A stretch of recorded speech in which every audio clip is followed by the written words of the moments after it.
how to disable or enable keyboard period shortcut on iPhone 12. So if you have any of the iPhone 12 series and you want to disable the keyboard period shortcut, then this video is going to walk you through how to do this step by step.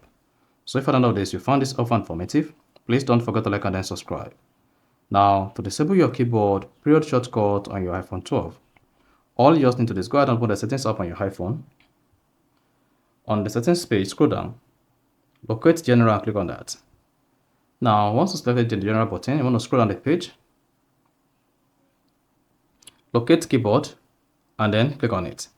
Under your iPhone keyboard, you just need to scroll down, under all keyboard, locate shortcut, then disable this.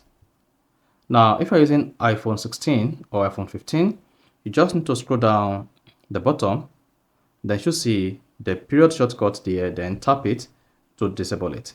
Then if you want to enable it again, either on iPhone 12 or on iPhone 16, all you just need to do is go ahead and turn this on to enable it, turn this off to disable it. So once you turn that on, then you should see the period shortcut enabled on your iPhone. So if you go back and open your iPhone keyboard, then the period shortcut will be enabled. Then if this is disabled, then the period shortcut will be disabled. You can see, double tap the space bar will insert a full stop followed by a space. That is on your iPhone if shortcut is enabled. But once it is disabled, that feature will no longer function again. So that is basically how to enable or disable keyboard period shortcut on iPhone 12.